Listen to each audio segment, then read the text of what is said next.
But once it get close to that time, you know what I mean, it's time to go to work, you know? And when we go to work, y'all know what comes after that.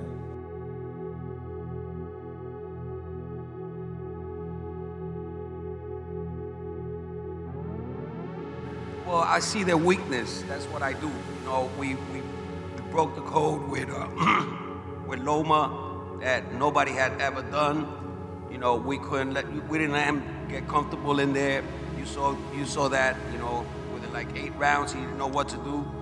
I did the same thing with Josh Taylor, and we're gonna do the same thing with Shakur. This is the fight that I've been kind of waiting for my entire life. I didn't have to make this fight. This fight, I could have just stayed at 135 pounds, sat comfortable at 35. I don't feel like no fighter at 135 can beat me. I made this fight happen because I know Teo is one of the guys at 140. Terence Crawford loses patience at the press conference, clashing with Teofimo Lopez Sr. as he issues a fierce warning saying Shakur will seriously hurt his son inside the ring. Every last one of them, stump a mud hole in their ass and he gonna be next. Watch. Teofimo Lopez Sr. confidently claims his team has studied Shakur closely, believing they have identified several clear weaknesses in his fighting style. We want a competitive fight. We do this for the fans, you know. Ever since my son started this, you know, I told him, you know, this is... Terence Crawford warns them confidently, saying Shakur is extremely difficult to beat because of his elite skills, ring intelligence, calm composure, and ability to control fights effortlessly. It's a work of art. Sky is the limit with Shakur. You know, he got the boxing skills and the ability to, you know, do whatever he wants in the ring. You know, and it's going to be very hard to beat Shakur, you know, with the skills that he possesses and the smarts that he has. You know, and given the opportunity, I think he can pose a great threat to everybody in the division. You know, and be the last man standing given the opportunity. Teofimo Lopez Sr. says they will not let Shakur get comfortable in the ring, predicting he will lose just like Lomachenko and other opponents Teofimo has beaten before fight night. It'll be a great fight. I want everybody to come and see it. If you can't, you know, just watch it on TV. You've had to come up with some good game plans over the years to beat some great fighters, Lomachenko, Taylor, among them. How difficult is this man, Shakur Stevenson, to prepare for? Well, I see their weakness. That's what I do. You know, we broke the code with with Loma that nobody had ever done. You know, we didn't let him get comfortable in there. You saw that. You know, within like 8 rounds, he didn't know what to do. I did the same thing with Josh Taylor, and we're gonna do the same thing with Shakur. At the press conference, Shakur gets heated, confronting Teofimo Sr. and insisting he has no right to fight on behalf of his son. Oh, man, you out of your mind. Okay. My son fought without no air. My son fought without no air against Gambosis. You can't fight for your balls. son. You can't fight You for your gonna tell son. me, man? Come on. You can't fight for your son. I bet you gonna quit. Okay, you going. Terence Crawford trains regularly with Shakur Stevenson, sharpening skills, building strategy, and preparing intensely together ahead of their highly anticipated fight.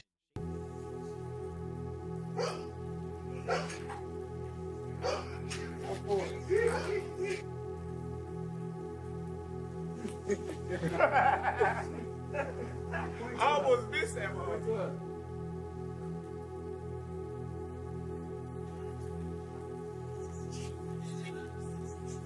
There you go. There you go. There you go. There you go. There you go. God. There you go, bro. He tried to run me into the wall. Y'all didn't see that? He tried. Man, I performed. You know that? I told y'all what I was going to do. I was going to come out here and beat his ass every game. And look, he's thinking about saying, let's play again. Shakur remains fully focused on becoming a champion, diligently following his game plan, refining every skill, and staying disciplined to ensure he performs at his absolute best in the ring. Went up to 140, I said, let me get the Ring Magazine champion. Let's fight that guy. Let's fight the guy that's the guy. All that more pressure stuff don't mean nothing. As long as I'm like locked in and I'm focused on what I'm supposed to be doing, nothing else matters around me. That 4-weight world champion, it means everything to me. That's me separating myself. A lot of these guys that they claim is the guys nowadays, none of them can say that they are a 4-weight world champion. Honestly, for a minute before Devin went and did it, none of them could say they was really 3-weight world champion. So now for me to go to the 4th and the next level is a different type of thing. And a lot of people got to respect me, because at the end of the day, if they don't respect me, they don't got no choice. Analyst Henry explains that in Teofimo Lopez's fight against George Kambosos Jr., a clear weakness in his style emerged. While Lopez's low lead hand can be effective for setting up jabs and keeping opponents off balance, it becomes a liability when he fights aggressively.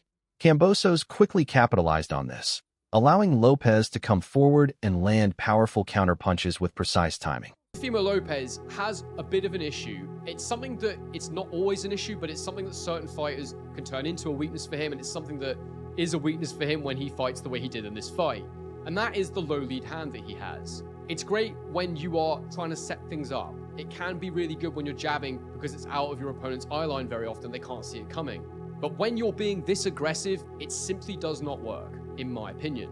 And there were multiple times in this fight where George Kambosos just let Teo come to him and caught him with powerful, aggressive counter punches. I'd say that Kambosos found his range and his timing very, very quickly in this fight, and I'm just going to show you a couple of moments here in round 1 that really stood out to me where Teofimo Lopez was being exceptionally aggressive. So you can see with this lead hook here that George Kambosos lands as a counterpunch. It's a very, very key shot for anyone who is facing Teofimo Lopez, and I'm just going to break it down for you now. So the thing about Teofimo Lopez is, because he can be very low. Henry highlights a key moment in round 1 where Campbell's lead hook connects perfectly as a counter, showing the danger of Lopez's lunging attacks.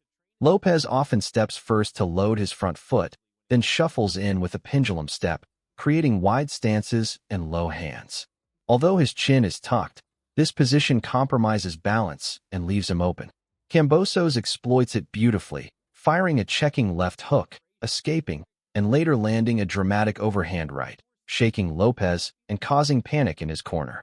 Expect someone to really attack you from that range in boxing, but he does. And the thing about the way he does this is there's usually a bit of a tell. So watch here. What he does is he takes a step first to load that front foot, which then permits the pendulum step. It allows him to shuffle in, and I'll show you what I mean by that as you're watching here. Let me just undo that. 2 small arrows is what I'm looking for. So watch here. Leans on that front foot, and then he goes with the pendulum. Back foot in, lead foot forward, and he lands in this position here. Now you can see the problem with this position here is that his balance is going to be hard to get because his feet are so wide and his hands are low. So whilst his chin is tucked in, that's good.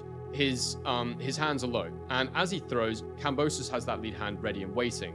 Watch what happens here. He quickly leans back, he fires that check left hook, and he gets out. Beautiful work. Now, the other moment that we need to see from this one is probably the most dramatic moment of his career, where he landed an absolutely huge counter overhand right. And it definitely shocked Teofimo Lopez. It was what caused all the panic in the corner. I don't think he thought he could get